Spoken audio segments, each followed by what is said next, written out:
Welcome to Dreamers to Leaders, Keeping It Real with Melody podcast. Melody is a classic dreamer who started as a flight attendant and worked her way to now a tech fashion trendsetter, thought leader, and dynamic entrepreneur in various industries. This podcast is for the dreamers and doers. Learn how to think, act, and speak big as business leaders share how they turned from dreamers to leaders. Hello and welcome to the Dreamers to Leaders podcast. I'm your host, Melody. If you're one of those who wish to build a soulful business, this episode is for you. Our guest today is an international speaker, a transformational coach, has a master's in business administration, an author, and the founder of Designing Transformation, which is a company that awakens human potential. Ladies and gentlemen, please help me welcome Lianne Bridges. Welcome to the show. Great. Oh, thank you so much. It's such a pleasure. All right, so let's start. Are you ready? I'm ready. I'm excited. Let's do this. So for our audience out there, let's give them a backdrop of your early life on how your life unfolded and shifted your path to become an international speaker and founder of a company that awakens human potential. How was that journey like for you, Lianne? Oh, awesome. Thanks so much for asking. You know, I started my career really more in business. I had an MBA and I went into the corporate world. And, you know, shortly after I was doing well, I was making really good money, but there was something calling me to do something different. And so I moved actually out of the kind of ladder up the corporate success ladder to work at an international aid organization. It's called Plan Internationals, one of those child sponsorship agencies. And that really was amazing, and it fulfilled me, and I got to travel around the world and help build communities. And then at one point, my husband was in Montreal and I was in Toronto, cities that are about 500 miles apart. And so I decided to move to Montreal to be with him and to start a family together. So I left that job and I thought, what can I do?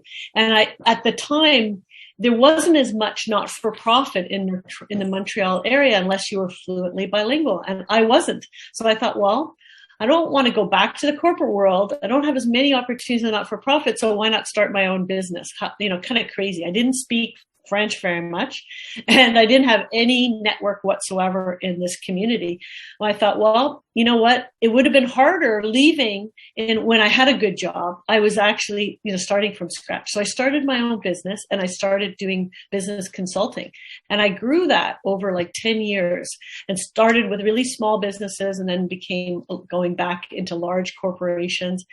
And then, a whole kind of storm of things happened in the 2008, 2007, 2009 period where, first of all, the market crashed. Right. So that affected my business. And then my husband was diagnosed with terminal cancer. So that shifted my priorities. I had two small children when he was diagnosed at 5 and 7 years old. So my whole life was kind of turned upside down all at once. And so through from kind of 2007 all the way to 2009, a journey of trying to help my husband survive. Eventually, he unfortunately passed away of cancer. And that left me trying to really relook at my life. And there was a point where I started to realize there was a gift in all the drama and the crisis that I had gone through. And it was the gift of a kind of like a blank slate, because I decided to close my business after a financial challenge and my husband's illness and death.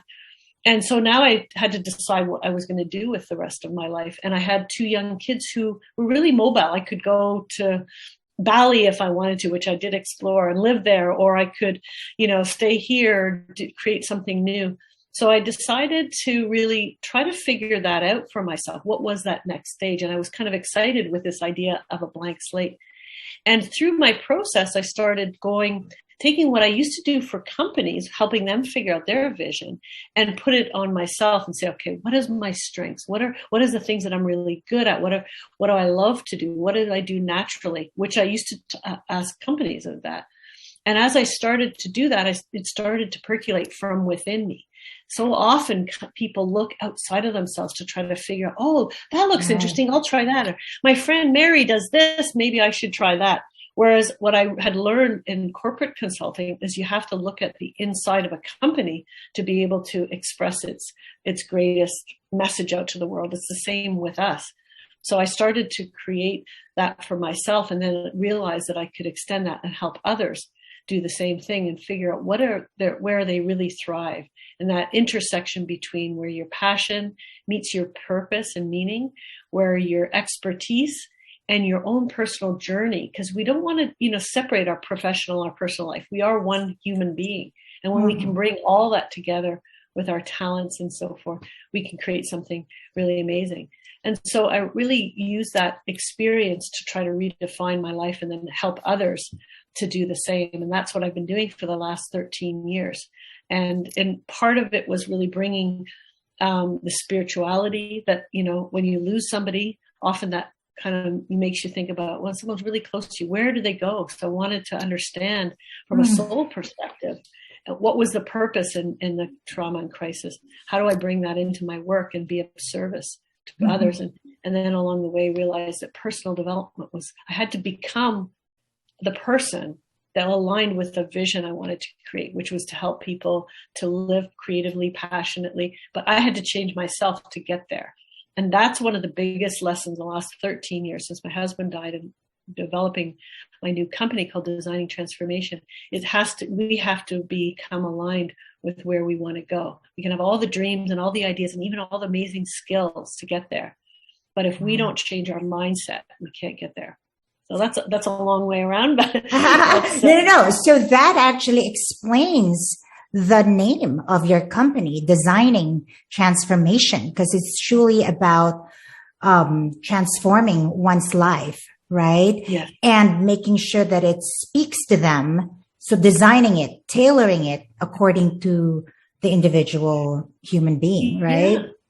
And I've done it so many times in my life. Like I went from corporate to not-for-profit. Then I went from not-for-profit and moving cities and went into my own business, consulting business, and then changed that business to more of, designing transformation from just, consulting business. And each time, had to reinvent myself. And so I really learned a lot about all the elements of how you have to reinvent yourself. And I think in our day, it's so much more common.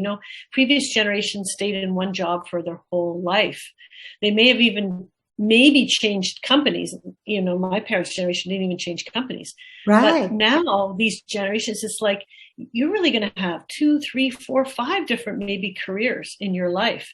And the other thing too, is we want to continue working in a way that's really satisfying into our retirement, or what I call refirement. And one of the worst things we can do is just shut down at 65 and, close everything up, because that's not good for our health and well-being either. So we have to think we're going to be transforming our life over and over, and think about you and how you've transformed more than once, right? And more than once. Yes. Simultaneously. And you have had different lives within one lifetime, right? Like previous generations couldn't do that. It's so beautiful to live in this day and age where we can do that. And the world really is opened up to everyone in different parts of the world, right? Yes. No one is just hugging information and keeping it to themselves. Everything is in YouTube. There's a DIY for anything and everything. So with all that information overload, then comes the struggle of distilling that and really finding out what is the true calling. Because you mentioned calling, right? Yes. How does one really listen? And what is really that voice that calls you? How does one figure out which voice to listen to, and which voice really is the authentic one that would drive the purpose? Great question. That's such a great question. And so what I say, first of all, is starting, as I mentioned before, is within, is really trying to avoid the constant, everyone will say to you, you should be doing this. You should write a book. You should do a podcast. You should, it's you should, or you look outside and you go, oh, that person. So it's really, saying, okay, can I look more within at what really brings me alive? What is it that really makes me excited? This is really where the core of the passion is. And what would be the things that I would do not only for free, but I may pay to do? And so, that's really key, because that's where the passion lies. I think about my son, who ended up in the Army Reserve, but when he was younger, he used to pay to play all Army games. He would pay to do what then they ended up paying him to do. So it's really when you can start to do that. But then you want to combine that with purpose, because passion and purpose aren't always the same, but if you can find where there's a link between the two.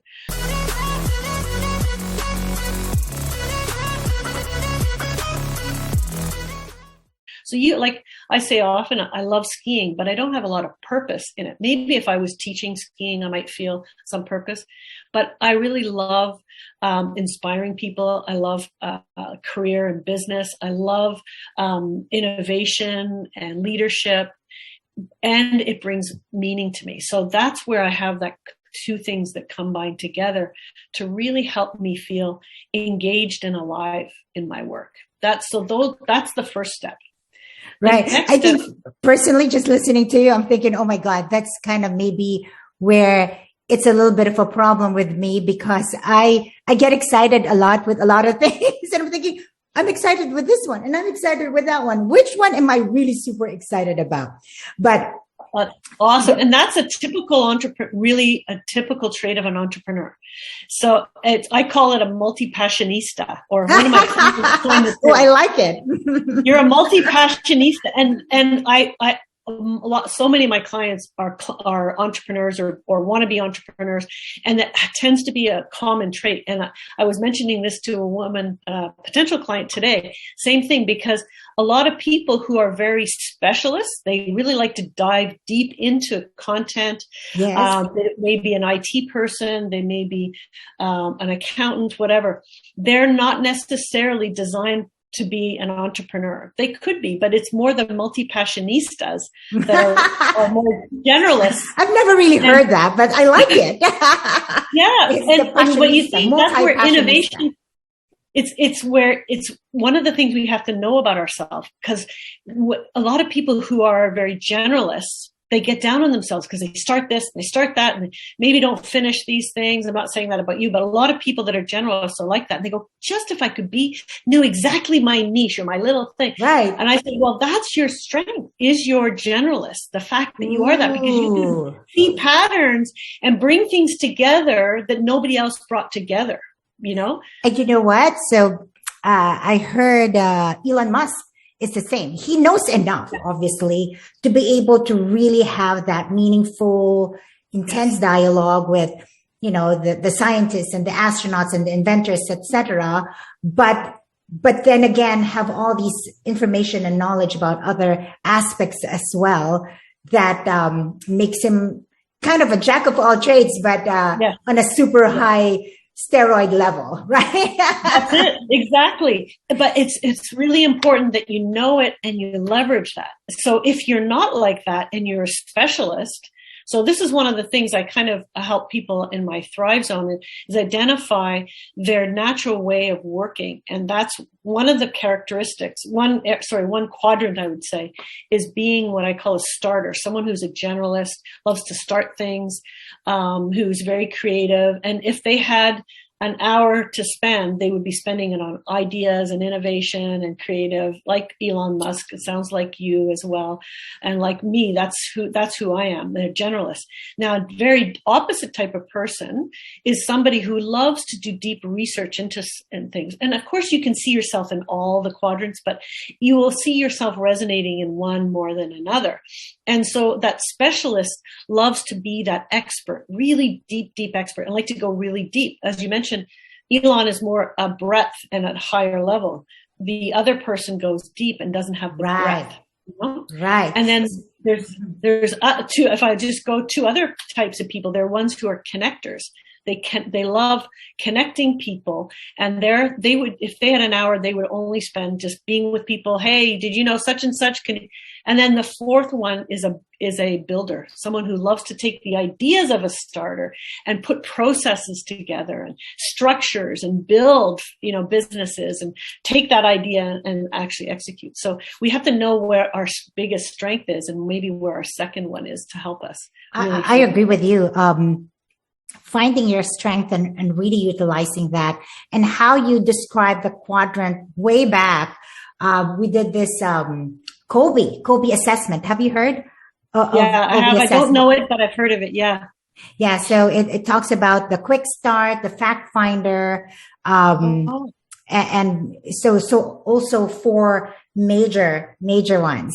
And once you find out your strength, then you just try to find someone that would complement it and build. Also, they also have a questionnaire or like an assessment for a team. So then the synergy of the team will have the right components of strengths and traits and skill sets to make it into a real robust and effective, optimal team. Yes. And that's exactly what you need. And also for you to realize people get down on themselves because they're not one of the other quadrants. I'm not a specialist, right, or I start a lot of things and I don't finish, but that's what you're good at. If you're a generalist and you're an idea person, that's what you're here to do. And don't get down on yourself because you're maybe not doing X, Y, or Z. Lianne, thank you so much for that, because I have been beating myself. We and all do it. To a lot of different coaches in my show, but you're the only one that basically said, you know what, it's okay. It's okay to be a generalist. It's actually part of your superpower. And if we started to recognize that more, that. And not to say that someone's a specialist, that's their superpower. Like it's to really be, and this is one of my passions. One of the things I think is really a challenge with the world, and especially corporate and business and jobs, is you get kind of pigeonholed into something, and that may not be who you are. Right. You may even love the topic. Let's say you're in fashion. You love fashion, and you're working for a fashion company, whatever, but you're an innovator. And I've had this actually with a retailer client who did fashion retail, and she was that starter, and she was great at the beginning of that business when it was starting. For the first 10 years, she was amazing, innovative, but then she just really peaked and she couldn't continue, and her career started to snowball down or go downhill, and it was really affecting her confidence. It affected so much. And when we went through this, realized that she needs to find another company that she can start and grow, and then move on. She can't get it to that next level, and there are other people who can't start but can get it to the next level. And that's where we lose a lot of our confidence, and we start to not keep moving forward because we misinterpret what our strengths are and what they should be. Right. So now that explains this other venture that I'm actually in the middle of hopefully launching soon. But that explains that. I had to satisfy the itch. Yeah, exactly. So in your company, you talked about inspiring people to have a fulfilling life and have them realize their dreams. How does that equate into actionable steps on how one can have a fulfilling and meaningful life? Right. That's so good. Great question. It's really about when, and you obviously are living this, when you are living your passion and your purpose and something that really is exciting for you, it creates kind of a ripple effect. You are as happy on Monday morning as you are on Friday. Right. Like a truly rounded, balanced person loves Friday. Maybe that they're able to kick off their shoes and at the end of the day, have a glass of wine, whatever, and see family over the weekend. That's awesome. But they're also excited on Monday to get working, or maybe they do a bit of work on the weekend, but you know what I mean? They're equally. And when you have that, you resonate out a consciousness and a vibration of joy, of appreciation, ideally in service, and I say service meaning you're doing something that you feel is part of something good. It doesn't have to be this massive thing. It could be for your core family. It could be for your community. It could be for the globe at large.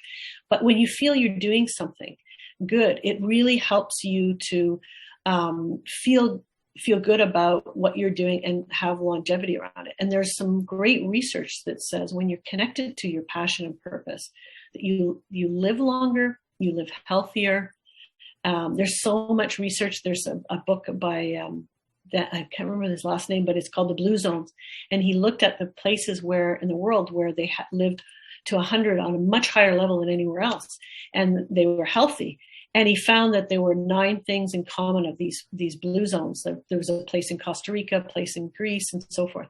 Japan, right? Also Japan, you've heard of that, right? And so there was things like living healthy and so forth. But one of the top 9 elements was having a purpose in your life. So a meaning, it could be with your grandchildren. It could be having a small business, whatever that is. It's so important.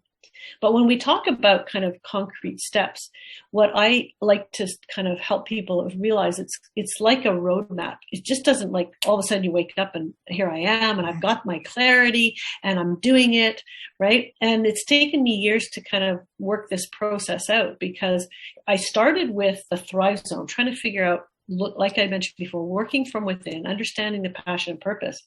But what I found a lot of people got stuck is they didn't line up their mindset and their consciousness with where they wanted to go. And that's a key piece.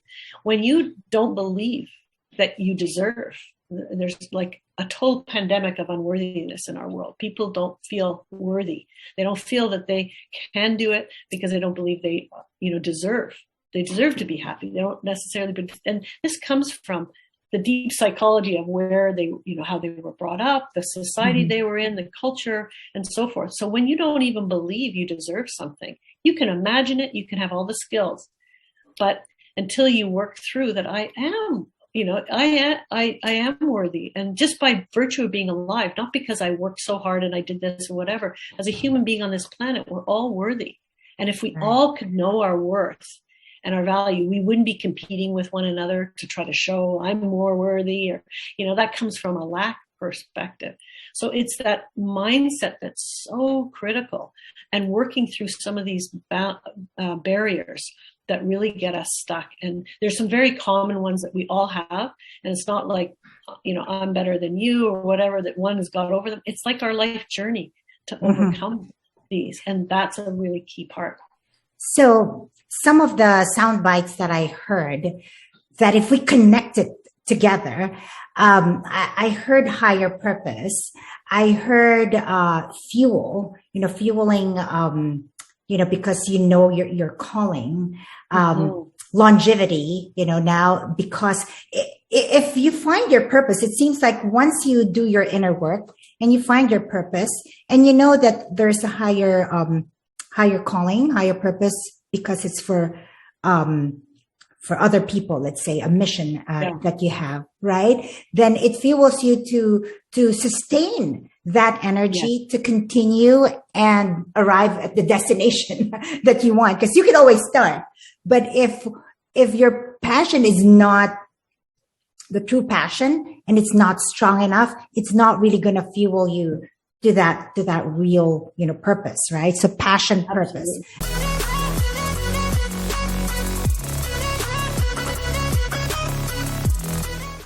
So you talked about passion, you talked about purpose, and I think to make it more meaningful is the progress piece, right? Passion, purpose, progress, because you're progressing. You like alliterations like I do.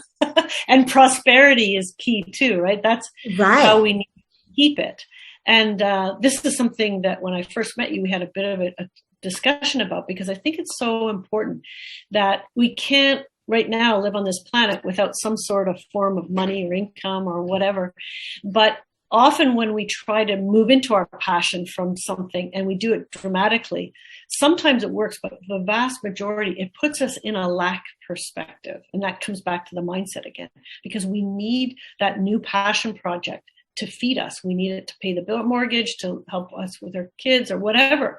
And when our new project needs to do that right away, we don't give it enough space, to learn, to grow from it, to make our mistakes, like if we're creating a side gig or a business or whatever.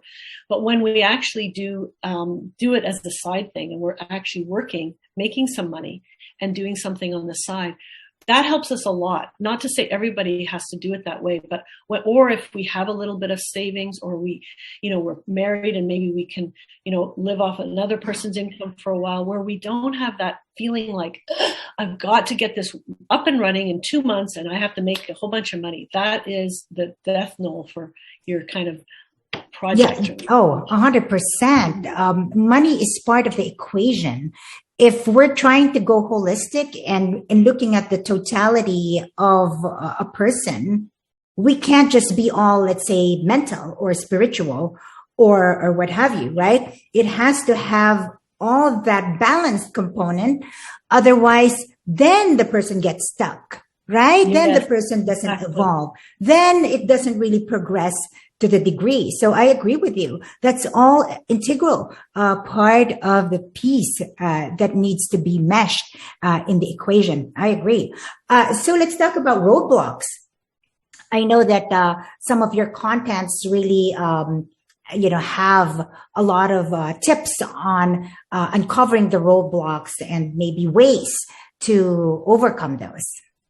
Yeah, for sure. So first is being able to identify, kind of the most common ones, the ones that you get, you might get stuck with. So, let's talk about money. Money is one. And the fear around not having enough money and abundance mindset, that can be a real mind. And our consciousness around money comes from our upbringing.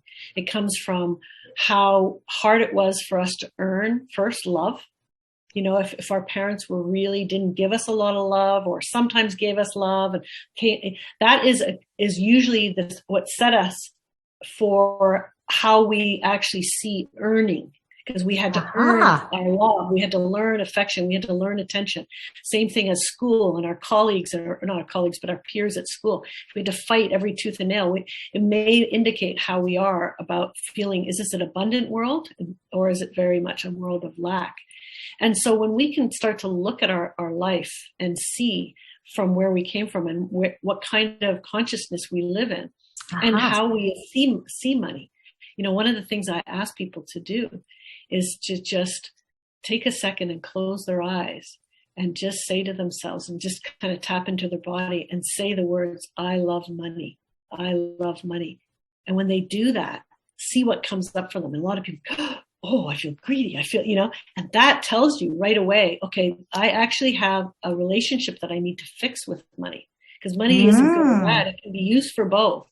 It's just energy, right? And it's an energy exchange. But if you really feel money is bad, how are you going to attract it? If you feel that people will, be jealous of me because I have a lot of money, how are you going to attract it? Because you don't want people to be jealous. So you have to be able to tap into, that's one area, that your consciousness around money, and work on healing that. So let's say there are those that have a little bit of that love-hate relationship with money, or those that have those limiting beliefs with money. How do you then help them get unstuck with that? Sure. So, there's like a short version of that answer, and there's months long. It's like anything we have. Some of our challenges are short, and some of them are medium, and some of them are lifetime challenges, right? And just to diverge for a second to explain that, often when I work with clients, they'll say to me something like, "Oh, my boss is this, that, and the other thing," and I'll say, "Well, just let's step back for a second and say, does that boss? Is there someone in your life, in your past or currently, that's very similar to the experiences you're having with your boss?" "Oh yeah, that's my father. My father was exactly like that." So what is it that's there? And that's some lifetime learning that keeps coming up. Like, I'm not good enough. I have to prove myself. I have to, whatever it might be. I need boundaries. That's a big one. My dad never respected my boundaries. I didn't learn boundaries, and my boss is overstepping my boundaries. And so is my best friend. And by the way, so is my husband. And you go, okay, here is a lifelong lesson that you can't expect to fix overnight, but now you're aware of it. And so what can you do about that? And so one of the things I do is I try to help people with kind of like a process. It's first pause. Whenever something comes up and you're triggered, it's like, let's say, for example, in that case was my boss. Okay, I do know that I have an issue with boundaries. I've kind of worked a little bit with that. But let me just stop when I'm getting triggered because that person's overstepping my boundaries. So pause, just, take that objective view rather than getting into it and triggered and reacting. And then say, okay, now can I set an intention for how I might want to interact with that? So, so you pause and you take intention. Okay, so what I'd like to do is not be triggered. Okay, so that's okay. I don't want to be triggered, but I feel it. So maybe I will do an action. That's the next thing. My action will be I will step out, calm myself down. Maybe I need to go for a cry in the bathroom because I need to get it up. Maybe I need to talk to my friend who I rely on. So that's an action that I can take. Or maybe I don't need to do anything. It's a non-action. So I pause, I take an intention, and then I do an action or a non-action. And then I see my reaction. What happened? Once I stepped out of the room, I went for my cry, I waited a day to go back to my boss and to talk to him or her and say, you know what happened then? I really think that I need, to respect each other's boundaries or however. And then you go through the whole thing again. How did that person react? Did they react really badly? Okay, now I need to pause again. Set a new intention, a new action, and a new reaction. So it's that kind of continual working on myself, but stepping away with self-awareness. I like that piece, especially on the intention, because, people are always told, take deep breaths and, pause. So you hear that a lot, but I think injecting that next step of intention. Yeah. So if your intention and knowing your values, let's say your value is peace, right? Peace, freedom, etc. Then the action will emanate from the intention that preceded it. That you invoked, even internally, right? So I think that's powerful. I like that. I also like the piece where you talked about the blueprints in making a soulful business. I think that's profound. So what are some high level steps to build a soulful business? Okay, great question. So one of the things that is as we talked already about, which is really getting to know who you are, what your expression, I call that the Thrive Zone, working through your mindset and awareness and aligning with your potential.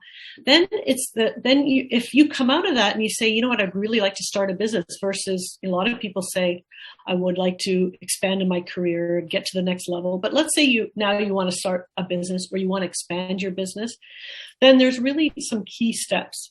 And the first one is really dreaming about it. Is imagining. Now, this is hard to do when you haven't done the first couple of steps. You can still dream, but I find so many clients when I start to say, what would you really love to do? And they'll say something and immediately they'll say why they can't do it.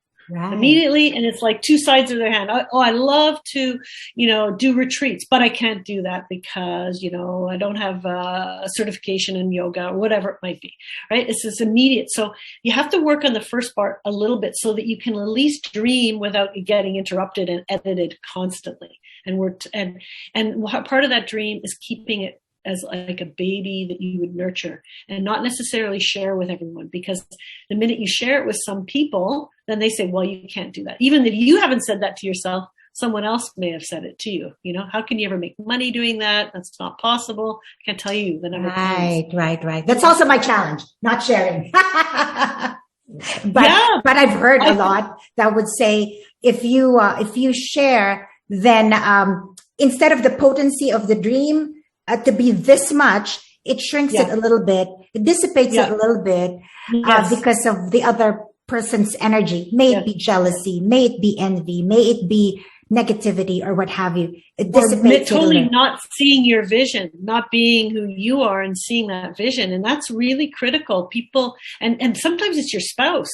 So it's hard, it's not about hiding something. It's not about not, wanting the competitors to see it. It's about really protecting that idea like this fragile egg, that you want to make it into something that's enough that you feel confident when it goes out there and someone hates it, calls your baby ugly, you're okay with that and you'll still continue moving forward. So so I've read that too. And then I'm thinking, oh my God, it's all these school of thoughts again, because now there are some that says that, right? Because of the energy and whatnot. And others that would say, you do it so then you hold yourself accountable, or people then would hold you accountable to whatever it is that you shared with them. So I don't know where also you can, this is the funny thing is there's paradox, right? And I believe what to do the second part is to find someone that you trust. And maybe you need to ask that person. Listen, okay. I'm going to share this with you either to get your feedback. If you think it's somebody that would be, it may not be a relative. It may be someone very good in business or in a certain area that you are interested in. That's really going to give you some objective and hopefully supporting ideas, not just crush you. There's that part. And then you may have somebody else who's maybe a close friend that you trust say, listen, I would love to share this with you, not for your feedback, but for your accountability. By me voicing this to you, and probably if you have some like-minded friends who really get that, like I want to lose weight, so I'm going to tell you, and this is my goal, and then you're held accountable for it, right? So this is where you can actually do both, but you don't want to be suggesting that to people who are going to say, well, Lianne, you'll never lose weight. You've never done it before. You've never been successful. I got to pick the right people that I'm going to share that with that's going to nurture me, right? There's a lot of truth in that, just listening to you, because somehow then you're letting your mind think of whatever it is. Though, because I was just thinking of myself, I know me. Whatever you say, that's well and good, but I'm going to follow me and I know me, etc. However, I think where that then is important is because you've done your inner work and right? And you have that self-mastery thing, just the fact that you allowed it to be assessed in your brain and it occupied, some time, and you allowed it to kind of sit in your brain is where perhaps they're suggesting not to the degree, you know what I mean? Yeah, it can just bring up doubt, and that can create, but it's really, like you said, it's, yourself. So one project you might feel very confident, no matter what someone says, they're never going to deter you. And there's going to be other projects that you have more of a sensitivity to, and you're pushing yourself out of your comfort zone. And all you need is someone to tell you it's not right. And you go back in your comfort zone. There's also that. I just want to prove you wrong. Yeah, exactly. I want to prove that. But if you're really in your comfort zone and you really need pushing out of it, yeah, you might need some accountability, but you might not want someone who's going to say, no, that's never going to work, But, so that is soulful business, meaning really, really digging inside of you. So then you're doing it out of passion. It's what makes you alive, and going through that work to really know what that is. Mm-hmm. And I wanted to answer the rest of the question because I started with dream, and it's like, that's the first part, but then it's defining. And I'll just really go quickly, but defining what it is, that you are meant to do. Right. So it's about how are you unique? What is your offering, and what is your unique contribution to the world? Who are those people that you want to serve? Who are your, tribe that you really love working with as clients and so forth? And so really defining that, what you're going to be doing. Am I going to be doing podcasts? Am I going to do, create products? Am I going to do both? Whatever, defining. And then it's designing. Then the third step is really designing that. Okay, so what does that look like? What are my products? What is if I'm developing a course, whatever that might be, and then it's developing it. So for me, if I'm developing a course, I have to record it, I have to develop all the content, and then it's deploying, launching it, doing marketing around it and all that stuff. And then it's sustaining and continuing to grow it. So those are kind of that blueprint that most businesses, if they're successful, they go through those stages where some of them start in the middle and try to go all right into development. They haven't done the work on themselves, know it's coming from themselves, done their own mindset, dreamt of what's possible, designed it, according to that idea and created a blueprint and then started to develop it based on that. So that's kind of the high level. So dream, design, develop, right? And sustain. And deploy and sustain. Yeah, exactly. Deploying and sustain. All the D's. All the D's. Hey, thank you so much for sharing with me your award-winning book, which is Love Will Keep Us Alive. Yes, I like that title. Thank you. And it's about awakening, deep awakening and the alchemy of love. That's so profound. Mm. So, if you could touch high level on what the book is about and how one could one find value with their life journey reading that book? No, thank you. Thank you for asking. So Love Will Keep Us Alive is the title of the book, and it's based on my journey, but in particular, when my husband and I met each other, we were like twin flames pulled together. And if anyone's been in that kind of relationship, it's like magnets you can't pull apart. And it's often very tumultuous.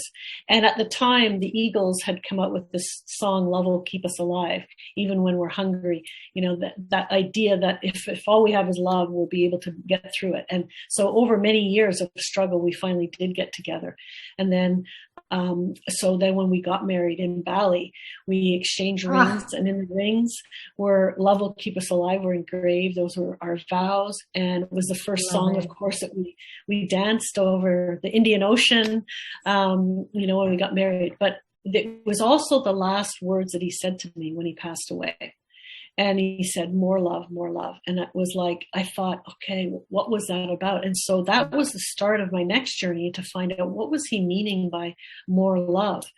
And, through my process and just trying to find him and where he went and connect with him. And I learned to really awaken spiritually and to my purpose as I was trying to discover and, read books and follow gurus and all those kind of things and, really come back to myself. I realized that, that love will not only keep us alive when there's nothing else, and it's the most important thing, but love alivens us to life. It brings that energy. It brings that ignition. It's the love of our work.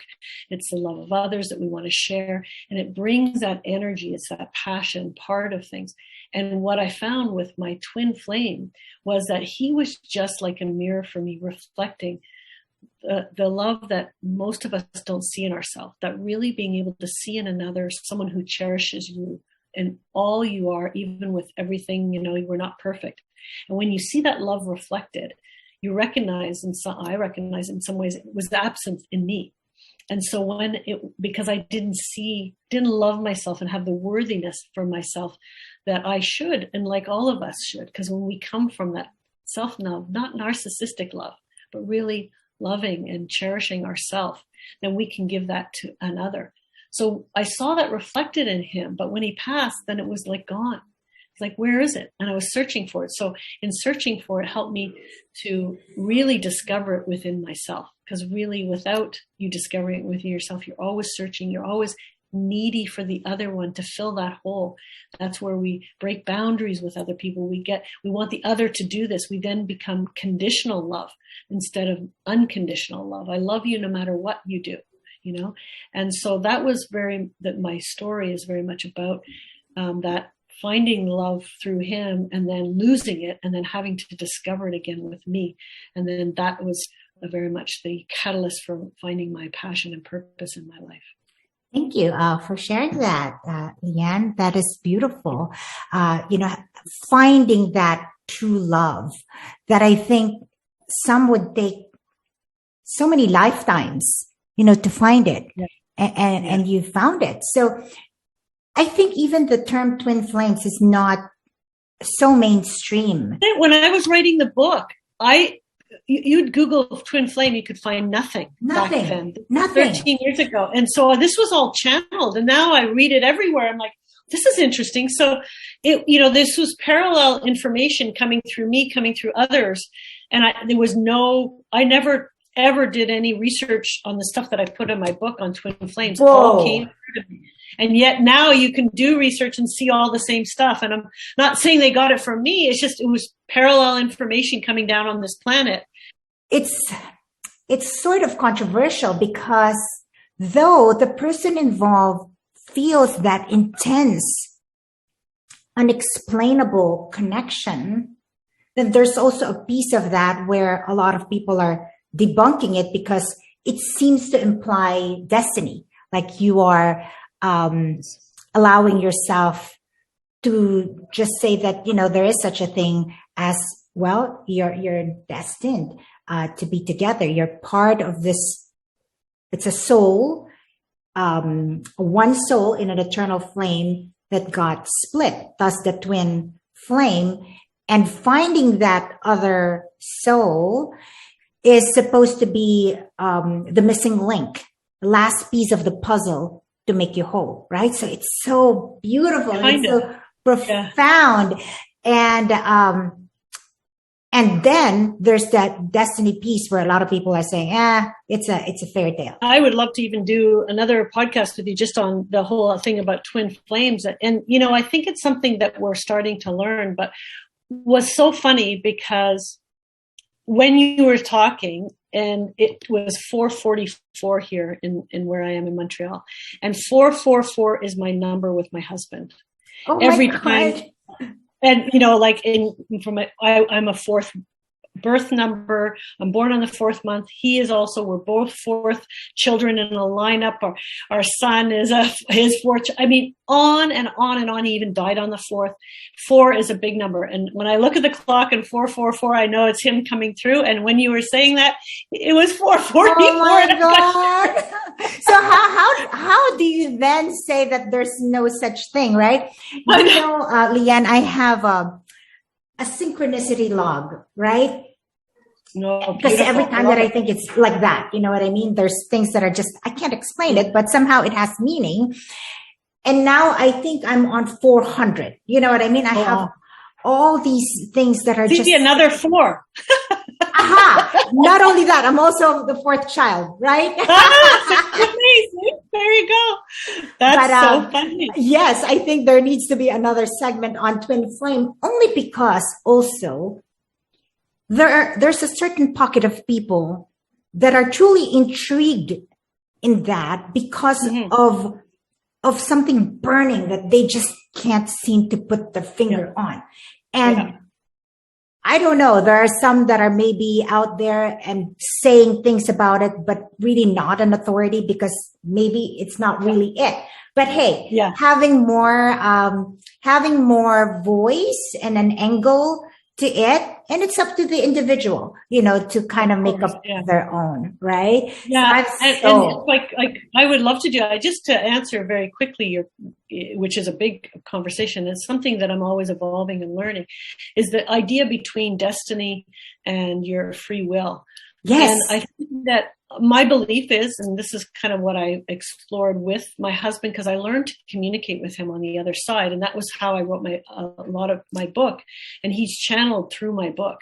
And I asked him a lot of these questions. And, again, we can get into more detail another time. But the idea is that the idea of destiny versus free will is that when we come down here, there are some things that we wanted to achieve, experience, learn, grow, whatever it might be, serve. And so in some ways we have some circumstances we say, you know what, that would be the great ingredients in my life that would help me to, let's say I need to learn compassion, so I might actually choose parents who are not very compassionate worthy. And as I live that life, I learn either uncompassion or I learn compassion, right? And so there are these circumstances, these ingredients, but doesn't mean we make the cake the way the recipe said it absolutely had to do. So it's not, we have free will at any time. And that's where I believe with my husband. And one of the things with my book is I saw past lives. So I saw many times when we didn't quite get it right. And we tried in different eras and different things that happened. And the thing about twin flames is that the energy of twin flames versus soulmates, mates, is that the twin flame energy, wherever it comes from, we can have another conversation about it, is that it's more about co-creating and the opportunity to co-create and to awaken spiritually. And soulmates are a lot more about, the third dimension, helping us through this lifetime, enjoying life, learning lessons and stuff like that, overcoming some things we've had in the past. It's not as much that idea of, this is the person I'm going to awaken and he's going to help me really co-create my life and my awakening with. So it's a little bit different kind of purpose in the two of them. And that ties into your designing transformation, which is about purpose, finding one purpose. And with twin flame, they're saying that's what really differentiates twin flame from any other energetic type of relationship, right? From soulmates and to, the other types. Yeah. Twin flames is about that intense connection that propels both of you. Yes. And exactly. To get into that higher purpose, your calling. And you also touched on calling. So what is it really that you want to bring to the world? So it almost ties into really with what you do. So I am so looking forward to really get into the nitty gritty of your book. So Lianne, for our audience out there who wants to know more about, awakening their potential, right? And discovering roadblocks and all that good stuff. How can they reach you? What is the best way for them to reach you? Oh, thank you for asking. The best way, you can go onto my website, designingtransformation.com, or you can contact me at Lianne, Lianne, at designingtransformation.com. Either one of those is great. I have all my contact information on my website. So you have been very generous in sharing your wealth of expertise. Really, such a pleasure. Thank you. And for all the dreamers out there, keep believing. You got this. Till next time.